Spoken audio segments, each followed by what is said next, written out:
Now, friends, it's a great pleasure to welcome our two speakers to us this evening. I'd like to start with Dr. Enqi Weng. Enqi is an academic research and teaching fellow at Deakin University and an honorary research associate at Ridley College, University of Divinity. With an abiding interest in religion and cultural diversity, Enqi has contributed has written a book and a number of chapters and numerous journal articles and publications, with one publication ranked in the top 10% most cited publications in a particular area in the world. It's also a great pleasure to have Darrell Jackson here with us this evening. Darrell is principal of Ridley College and a missiologist with many years of involvement at the board level in the World Evangelical Alliance and the Lausanne movement. Darrell has an abiding interest in missiology and academically in global diaspora and migratory dynamics. So here we are to tonight's lecture. Australian churches and intercultural communities. Australian churches and intercultural communities at arm's length or embraced. At arm's length or embraced. Now, friends, it is fair to suggest that at the moment Australia's social cohesion is being tested. Our focus on migration and immigration and multiculturalism is contested and increasingly being called into question. Where does the church fit? What are the opportunities and challenges for us missiologically and formationally at this time? Now, in terms of what will happen over the next hour or so, Enqi will speak first and then Darrell will respond, and then there will be an opportunity for a kind of dialogue, and then, of course, we will welcome questions from the audience. So, friends, please welcome Enqi as she comes to speak. Thank you, Andrew, for the very warm introduction. And thank you all for coming along today. My name is Enqi Weng, and it's a real privilege to be here to deliver the Stanway. I want to give thanks to CMS Victoria, as well as Ridley College for having me here. And I also want to say that as an interdisciplinary scholar, I come from the discipline of media studies and sociology. So that's where I'll be coming from. I also came to Australia as an international student. I'm a third generation Chinese from Singapore, so I identify as a Singaporean as well. So I think this is just to give you a bit of background of who I am and what I'll be talking about and what I'll be saying. This is how I will be approaching this lecture. I will draw on two research projects where I worked on as a research fellow. They may not directly relate to multiculturalism in Australian churches, and they will directly relate to, so I'll hopefully try to make sense of things for you here. Now I want to start off with a bit of a context that we find ourselves in, because this is a very familiar narrative for all of us within churches. We hear it every census. We see in the news, our churches are in decline. We see Christianity in decline. We hear of these narratives of where are our children? We hear fear and trepidation in our churches. What will become of our churches? And correlating that is a rise in neuroreligiosity. But I think that's not the whole picture. I want to complicate things a little bit for you here. Migration is changing the landscape here in Australia. It's not just bringing religious diversity, as what we saw in the earlier slide, but it's changing demographics within churches. The National Church Life Survey does show that. Sorry. Even if ever so slowly, these numbers do change cultural diversity within the churches. But we also see that from the International Survey of Catholic Women, so a research done by my colleagues in the University of Newcastle. A global study, but also focusing in Australia, where within Catholic churches, demographics are changing. And in fact, the younger devotees, the younger followers, are much more socially conservative. And so they are actually not so concerned about the social issues that older feminist Catholics are fighting for, against patriarchy, against the lack of gender diversity. So culturally that's changing, and it's kind of changing the way we tackle social issues as well. And so sociologists, Adam Possamai and David Tittenor say, we might think of Australia, we might be familiar with this discourse of Australia as secular, but I think it's a little bit more complicated. It's Christian, it's post-Christian, it's non-religious, it's secular, all at once. Now, in recent decades, the global mobility of people and the emergence of security challenges have raised questions around what multiculturalism means in Australia. And politically, there are these ongoing debates that frame multiculturalism from pro as well as anti-diversity perspectives that goes to the heart of, what is Australia's national identity. We see that play out in the March for Australia protests as well as the counter-protests. Very different views of what migration means to Australia, but also very different narratives of what Australia stands for. Colleague Pesker and Farquharson suggest that multiculturalism in Australia can be viewed from 4 perspectives. It can refer descriptively as demographics. We are definitely very culturally diverse. I can see that in the room here. It is also ideological in its orientation that normalizes this diversity in many ways. So that's ideological inclination. It can also be seen as a set of policies that support equity, inclusion, and justice for diverse populations. We see that during the time of the disestablishment of White Australia policy and the enactment of multiculturalism policies. And finally, it can refer to the everyday interactions that Australians experience with a diverse population. Now, some scholars have preferred to frame this 4th point, these everyday encounters as interculturalism instead, because there's this emphasis of contact and exchange for dialogue to be non-political and inclusive of all, not just an emphasis on minority groups, but also majority groups as well. And that it is an active process, not just a passive one where we're just sort of sitting all together, without contact. And I suggest that these are the kind of perspectives that we can also consider as we think about multiculturalism or interculturalism within our churches. Now, a recent research by Krutov, published in 2022, this was a PhD thesis, makes the recommendation that for churches to survive and perhaps even to thrive, they need to be multicultural. His findings, so his research was on, he studied Victorian churches, so here in Victoria, and it actually shows that Anglo churches have a survival rate 6 times greater than that of mono-ethnic migrant churches. And what his research seems to suggest is that the best pathway to longevity for a mono-ethnic church, any kind of mono-ethnic, is to transition to a multi-ethnic model in a multi-ethnic society. In other words, to be representative, pretty much, of what Australia is at large.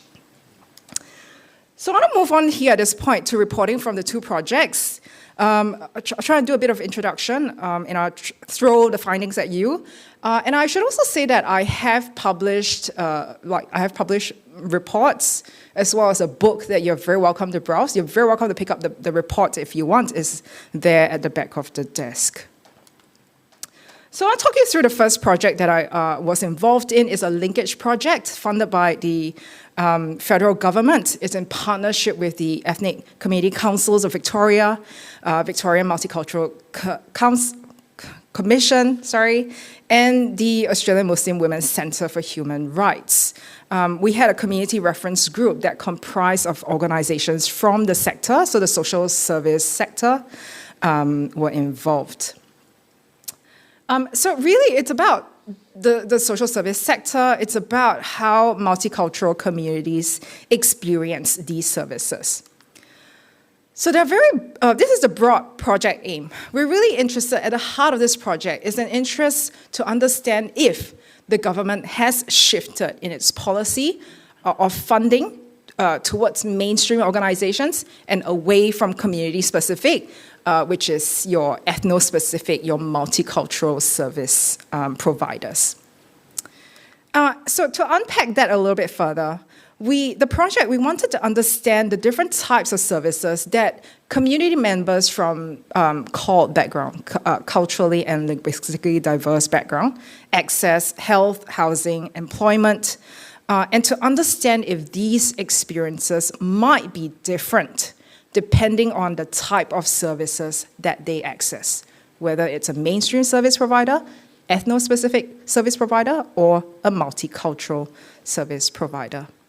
And ultimately, the project wanted to understand what is the impact on them when it comes to sense of belonging, sense of citizenship.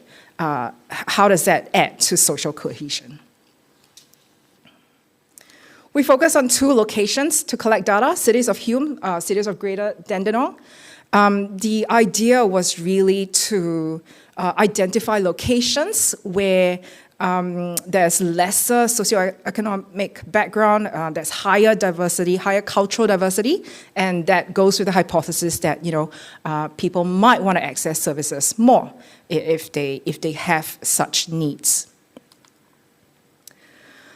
It's a big project, and there are 3 stages, but I will only be talking you through the first stage and the third stage here. Now, the first stage of the project is to really map out what kind of services are there in these 2 locations. What are the mainstream services, the ethno-specific services, the multicultural services, and are there, maybe it's more hybrid, we don't know, we just went out there to find what is there. What are the services that cater to these communities?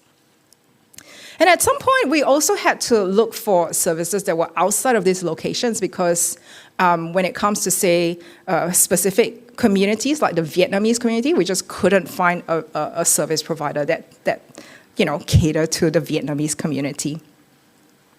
So the data collection for this first stage was 31 qualitative interviews with service providers. And this is just a bit of a snapshot of who they are, and just to kind of show you the diversity of service providers. They are large, they are small, but they all provide services for Australians of culturally and linguistically diverse background.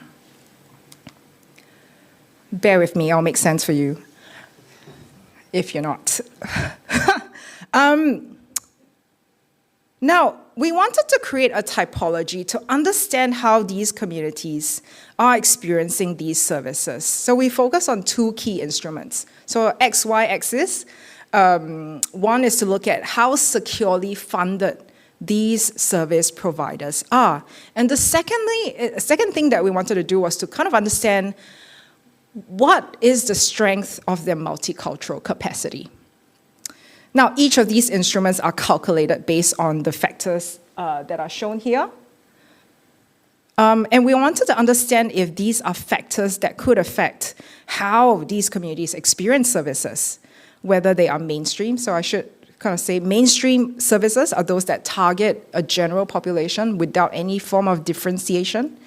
Ethno-specific services are those that might target a particular cultural group, a particular religious community, or multicultural services that really target community members from culturally and linguistically diverse background.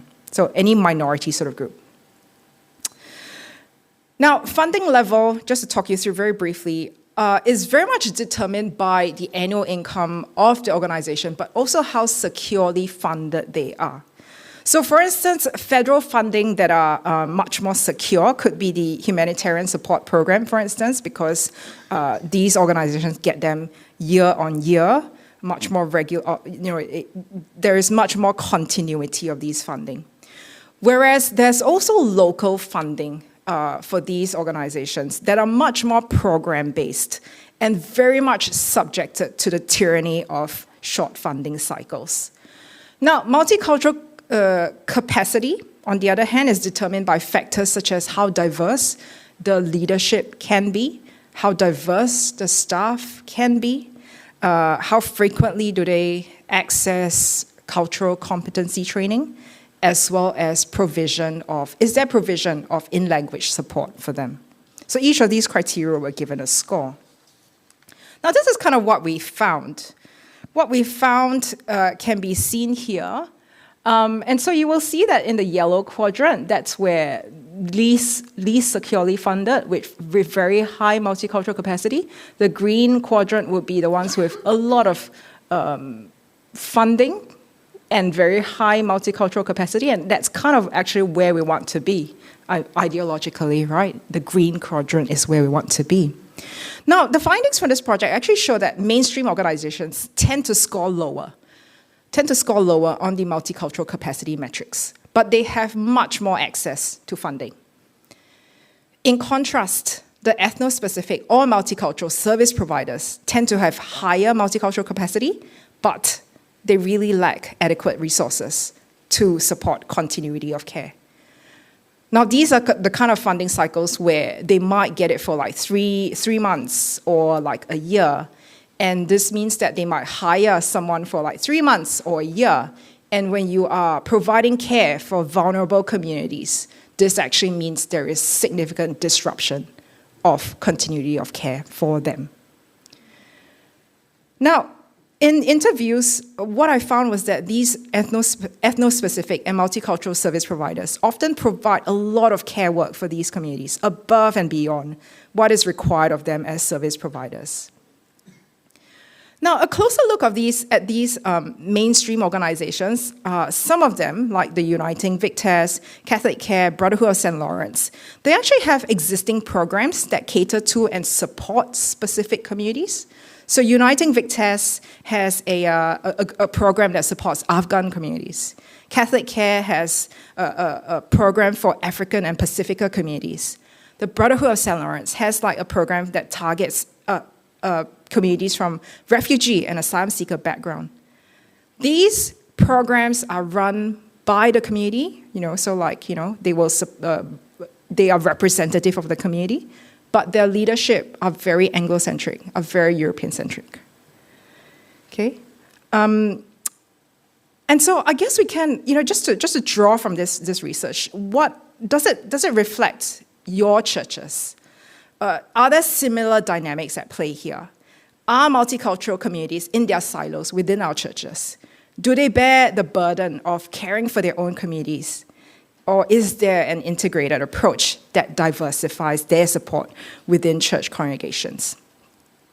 Now, in interviews with service providers, I hear this from ethno-specific service providers in particular, and that is that mainstream organizations always want to access their communities, but they don't actually do the heavy lifting. So they just, I'll give you the money, but you'll do the work. That's what they're experiencing. So the mainstream services, they don't get involved as much, and there's sort of that outsourced mentality. I'm just outsourcing my kind of community problem to you, but you're the one doing the care work.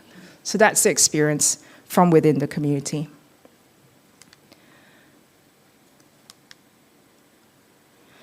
Now, from the project, we want to talk to service providers. But when we talk to community members, we talk to them and try to understand their experiences. Even though we were not looking for religion comes up anyway for these communities. And so religious communities actually play a significant role for migrants, especially new migrants. And I'm drawing from social capital theory here, that religious communities actually provide all of these things: bonding, the bridging, the linking. So the bonding is, same ethnic kind of friendship. Bridging is cross-cultural friendship. And linking is kind of allowing people to move across class differences, power structural differences across institutions, and so on. Story time, because everyone is here for stories. I want to share some stories with you because they really bring together for us some of those experiences. And I want to share with you Jasmine, not her real name, who was 26 when I interviewed her a couple of years ago, I want to say, and arrived 6 years ago as an international student from China. She tells me that she loves making new friends, and she's not afraid to make new friends. And she found it really easy to make friends with other Chinese students on campus. But she said, in her words, for locals, it's harder. Jasmine shared about her interests in Christianity, so she ended up in a church, where she began to feel included in Australia. It is through the church that she met her very first good friend. And even though she only understood 70% of what this friend is saying, they continued this friendship. Despite not understanding, despite language barrier, they continued this friendship. Exchanged phone numbers, caught up with each other. Local friendships are important for new migrants, and I hear that a lot, not just through Jasmine. It's a symbol of belonging. It's a symbol that someone in the community has accepted them, of being seen, of being heard, of being made visible, of meaning something to someone else here. Finding employment is also important for newly arrived migrants, for their sense of inclusion. So in the earlier typology, you can see that a lot of these service providers, for the ones that do really, really well, they score very high on the health provision. But actually, finding employment is really important for newly arrived migrants, for their sense of inclusion. And many participants that I spoke to spoke very positively about being able to do so, like finding work through the support and help of their religious communities. Tapua, also not his real name, but 28, arrived 4 years ago as an international student from Zimbabwe, and he was looking for work. Through a church connection, he was encouraged to apply for a job in bookkeeping. And even though, as he said, it was a small portion of what he studied, and even though he didn't have sufficient experience for that job, someone in his church saw something in him, wanted to support him, and encourage him to apply and help him through that process. The social capital he gained through the connection he had in a church provided sufficient leverage of trust for the company to invest in him and train him for the job. And there are other stories like that as well. Oops, sorry, did I skip that? Yes. Well, last story from this particular project. Now, this might come as a surprise, or maybe not, for those of you who are ministers. Community and religious leaders are viewed by migrant populations, especially new migrants, as trusted sources of support and instruction. And I hope that's an encouragement for you as well. And where they cannot or are unable to look for professional support, they will turn to their ministers. So Leilani, who comes from a Samoan background, she arrived as a teenager. Her parents came as ministers to a Samoan church community. And within the Samoan community, she shared that there is great reluctance to talk about challenges of health, and particularly mental health. And so mental health issues are stigmatized, and it's only within these sort of trusted relationships with their ministers that these issues begin to emerge. I want to move on to the next project that I worked on, which is really specifically on religious diversity and social cohesion.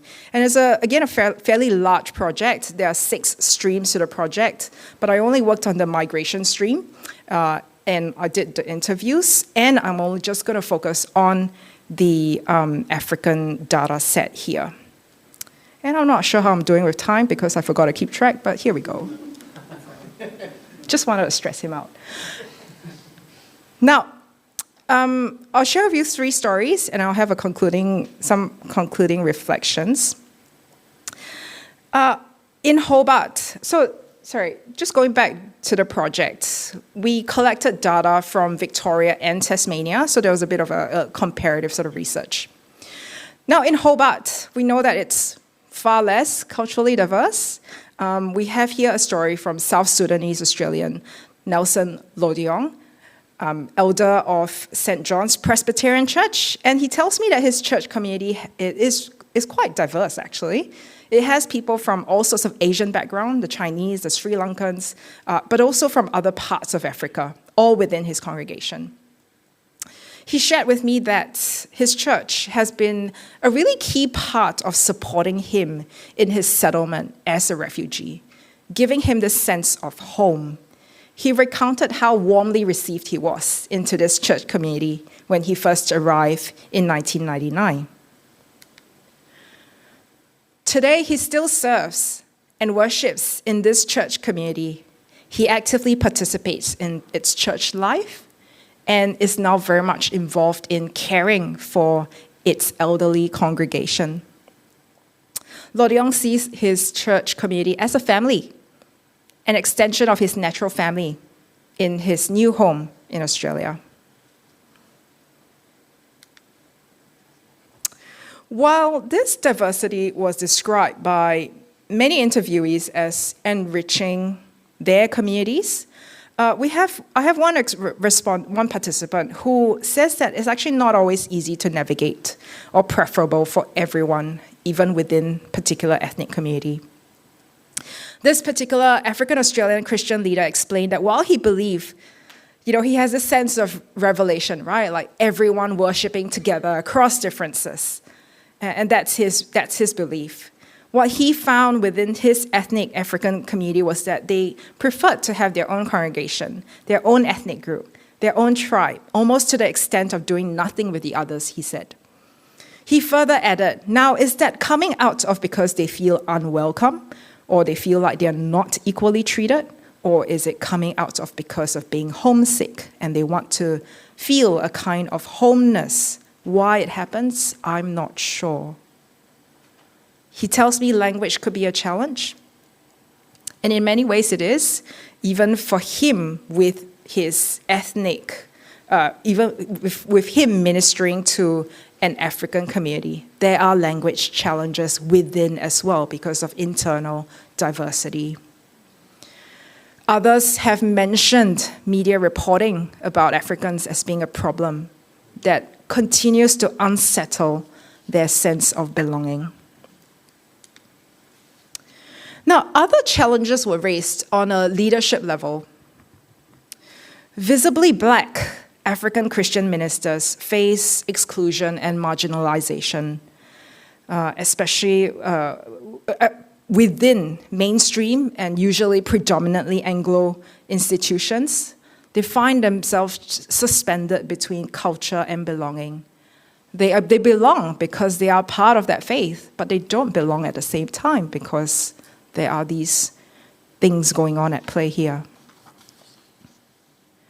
And there's also this sort of expectation for some of these ethnic pastors to minister to same ethnic congregations, which is what this particular pastor spoke about. Even though they are not of the same language, they just look quite similar, I suppose. This routine systemic exclusion was similarly experienced by Reverend Paul Eludao when he was interviewed for a church minister position. Now, he told me that he passed his first interview, not a problem, but he was rejected at his second job interview because, two reasons were given, actually. The first being that he didn't have any heritage property experience. And the second was that one of the congregation in the past have had some issues with called ministers.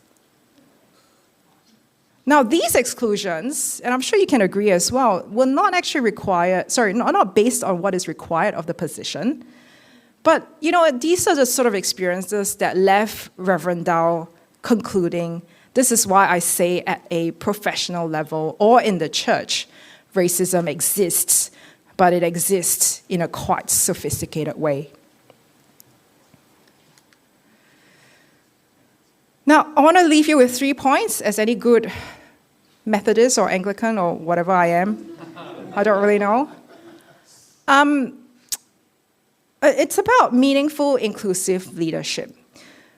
Do we have that in our churches? Because we do have research by Okuwobi, and this is a team out of the NCLS data as well, and that is that ethnic minorities are less likely to be elevated to leadership roles, except in areas that serve other ethnic minorities. So in fact, I mean, the Christian pastor that I referred to kind of really exemplified this. You know, the research kind of supports that. So do we have meaningful, inclusive leadership within our churches? Or do we outsource? Do we have that outsourcing kind of mentality?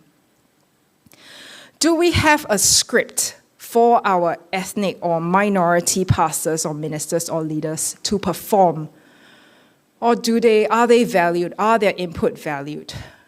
Are their experiences valued? Do you hear from them? Is it a collaborative approach, or is it a top-down approach that is undertaken within your churches or organizations? And I guess the second point I want to make is an encouragement that you know, our churches have a role to play in welcoming, in facilitating bonding, bridging, and linking. That there are opportunities to be not just inward-looking, but to be outward-looking as well. So you have a role to play in multicultural Australia, whatever your ideology is. And I want to leave the final point here. Are multicultural churches an imperative? Is it just about the pragmatics? We want to survive. You know, I mean, the research kind of shows that. Is it just about survival? Or is it about thriving and flourishing as Christians together? Thank you very much. That's the end of my lecture. Thank you very much, Enqi. Well, we've seen that there are real opportunities from without when it comes to understanding the provision of care, when it comes to people from other cultures. But as we've also seen, accompanying that are profound challenges from within when it comes to perhaps barely acknowledged ethnocentrism and negative attribution. So what are we to make of these dynamics when we talk about opportunities and challenges? And how does a missiology or a missiologist reflect on them? So let's welcome Darrell now. Thank you, Andrew. And I guess one of the challenges of being the respondent is you have to add to the list of people to be thanked. And in addition to all of those people that Dr. Weng and she has already thanked, I need to add, of course, my thanks to you for stimulating my own thought as I reflected on your paper and the research that lies behind it. Much of it carries echoes from my own professional research experience in the past and some of the current research I'm also involved in. But it's given me the opportunity, as challenged by the organisers of the CMS Ridley Alf Stanway lecture, thank you, to think theologically about the consequences of your work. So thank you for that. And so what you'll be hearing from me tonight is a slightly different focus. I am, as Andrew says, a theologian. Professionally, I've spent some 20 plus years working as a missiologist. Never asked me to exegete texts. I am useless at it. But I'm very comfortable trying to exegete a social situation. So this is great, an opportunity for me to begin to read and interpret and understand and explain and even sometimes occasionally get it right in terms of what we see around us. So thank you again for this opportunity. And so it really gets me thinking about the need to move from arm's length towards embrace. And this is done against a backdrop where you'll see here David Jacobs in the Evangelical Dictionary of World Mission makes the observation, or made the observation, published in 2000, that few missiologists, at that point certainly, are developing a theology of ethnicity itself. And he said at that point, the task is becoming increasingly urgent because the demands of ethnicity will probably dominate the world's agenda, at least in the opening decades of the new millennium. And of course, there are many traps for the unwary theologian who wanders into this particular minefield. particularly a theologically constructive account of cultural diversity. And so in using the terms ethnic and cultural, and we've also heard the use of the word racism or racial, I want to simply take you, as it were, sort of slightly deflect your attention and focus on the diversity. And to recognize that however one sees and attributes value and meaning and significance to those things that we otherwise know as ethnicity, culture, or racism, that the diversity is probably the thing that energizes and gives this conversation its life and its focus. Despite that, however, we can nevertheless note, and David Jacobs may have been right, and may still be right, because he clearly focuses on the theology of ethnicity itself, that nevertheless there have been many theologies that have sought to address the questions around what I here describe as ethno-cultural diversity. And I'm not going to talk about those, I'm just going to list them for you. And it's not a complete list, but it just gives you some indication of the way that theology and theologies have been drawn into the reflection of church communities and academic communities serving those churches around the questions of ethnic and cultural diversity, to the extent that some of them have been simply bad theologies, and in at least one instance declared formally to be a heretical theology, that theology which underpinned the regime in South Africa in its apartheid era, particularly the theology as developed by the Dutch Afrikaans Church, Dutch Afrikaans Reformed Church.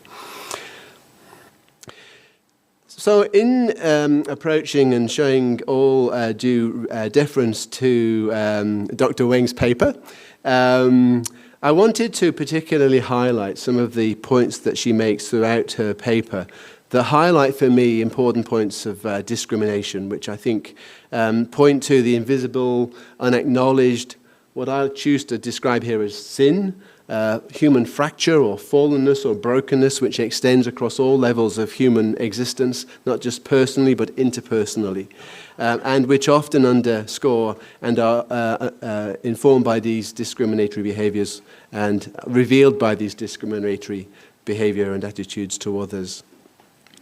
We have the discrimination that she highlights of resistance towards or fear of engaging with culturally diverse communities. She refers to the few churches that have got well-developed strategies to engage their intergenerational diversity. She refers to multicultural churches and agencies that are less successful in securing project funding, whilst frequently more highly motivated by vocational commitment, often going over and above, in her words. She highlights for us the leadership that is commonly found in our churches and those agencies that often reflects Eurocentric assumptions and realities. She also draws attention to the fact that where ethnically diverse leadership exists, it is often invisible, under or unappreciated, overlooked, and or misunderstood. In sum, there are many good things, of course, in the report, but these things, it seems to me, speak about a discrimination that on the basis of cultural and ethnic diversity is tacit, unacknowledged, and experienced more widely than we might care to admit. So in addressing this question as a missiologist, and with a deep awareness of some of the challenges, particularly of the Lausanne evangelical movement's Cape Town commitment issued in 2010, authored in significant measure, particularly in the theological section by Chris Wright, another evangelical missiologist. That commitment frames missiology with reference to a series of we love statements. And of course, central to those is love of God and love of neighbour.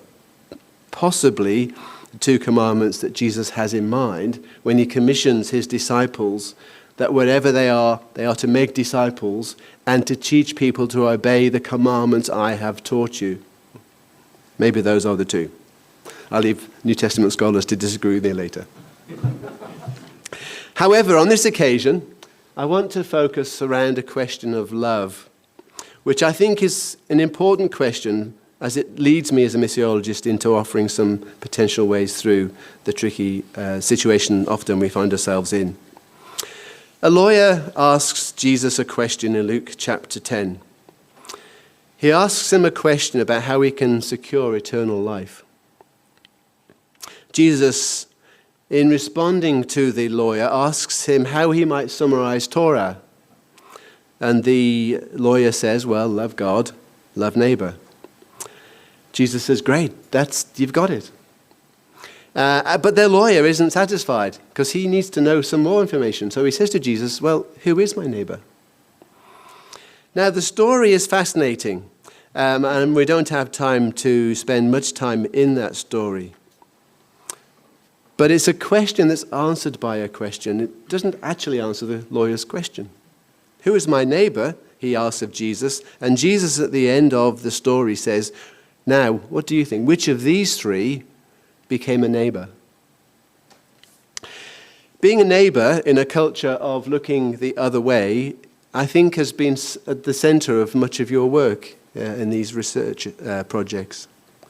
What does it mean to be a neighbor in a culture that often looks the other way, the invisibility, the unseen, the unheard, the unacknowledged elements that you referred to? Ruben Zimmerman's reading of Luke chapter 10 I find particularly instructive. He talks of an ethic of seeing or looking in cultures that look the other way.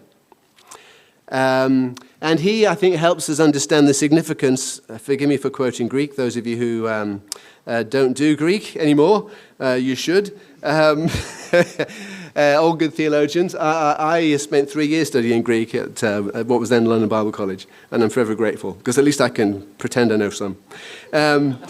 But Zimmerman draws our attention to the fact that the word that is used in the question of Jesus is actually in this kind of, which of these three became a neighbor? In the actual unfolding of the parable, the question is never who is the neighbor. Jesus turns the question back to the lawyer and says, what does it mean for you to become a neighbor?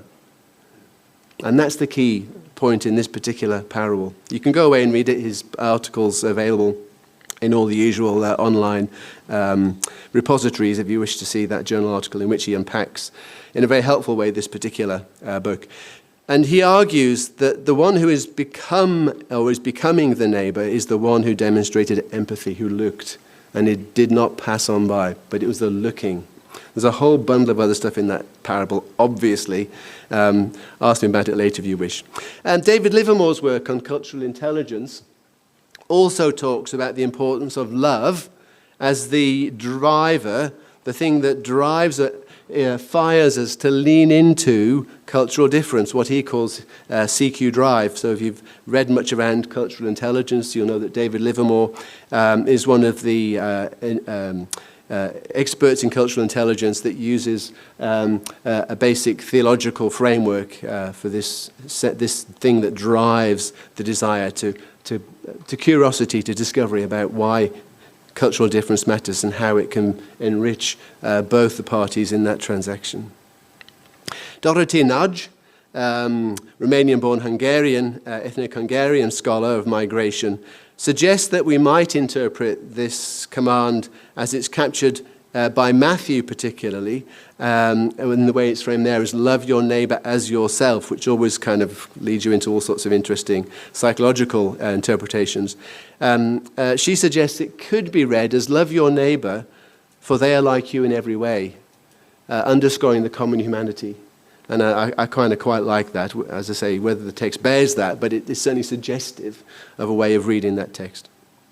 And then it leads me to finally then talk about the need to experience the embrace of the neighbor.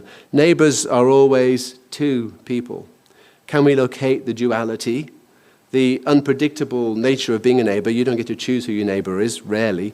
It can be discomforting, living next door to some people. But to put that figure of the neighbor at the center of our missional embrace, of our missional theology. What might that mean? As we think about our theological vision, it seems to me we have some alternatives, some options. We choose as followers of Jesus, Savior, King, Lord, a transformative vision of the kingdom and it's ethic that elevates faith, hope, and love. And we offer that as an apologetic often in the face of the destructive capacity of a fallen ethics that valorizes idolatry, pessimism, and hostility. Andrew mentioned some of those social tensions, and it sits somewhere in this set of competing visions that particularly as Christians we remain committed, I believe at least, to a kingdom ethic and what that might mean. Our ethical practices, of course, follow. Ethical practices of integration, community and belonging, arguably are practices that underscore the need for embrace. On the other hand, practices of segregation, ghetto and exclusion keep us at arm's length. By retaining the focus on our neighbour, it allows us to recognise that the person who is the migrant, the recent arrival, and the person who's been the long-term resident are both neighbours. They're both the neighbour. It's not you don't other the neighbour. You are also a neighbour, and it's learning to discover what that can then generate. That enables us to begin to understand what it means to live together. Both the neighbour, the non-migrant neighbour, and the migrant neighbour, in a sense, are expert, are knowers. They hold knowledge, they hold wisdom. And recognizing that enables us to do some wonderful things together. And it's been a real joy to have at least one co-teaching colleague in the room tonight who brings a very Nigerian perspective to our class time together. I just want to draw two things from this final graphic that I think enables us to ask what it means then for us as congregations. This is a much longer piece of work that I did some years ago that attempts to understand the nature of churches and locate them on what I like to see as something of a theological continuum. I use the word contingency to try and describe something of this, the givenness of the human fallen condition, but also the contingency of where you live. It's just something about you. They're just these contingent factors that associate themselves with you. And one thing I think that we might well be agreed upon as certainly evangelical Christians is the fallen nature of humanity. But also something about the social reality of where you live. And we live with those realities as ordinary human beings, ordinary citizens. But as followers of Christ, I believe we live with this tension that's part of what it means to hold the eschatological vision. And without, again, trying to make this verse carry all of the weight, the verses that you'll read and come across in the book of Revelation that talk about every tribe, tongue, and nation together surrounding the throne of the Lamb, it does offer a competing vision. You'll notice on this continuum, and I don't like to suggest that you must move from, as it were, the left-hand side to the right-hand side, although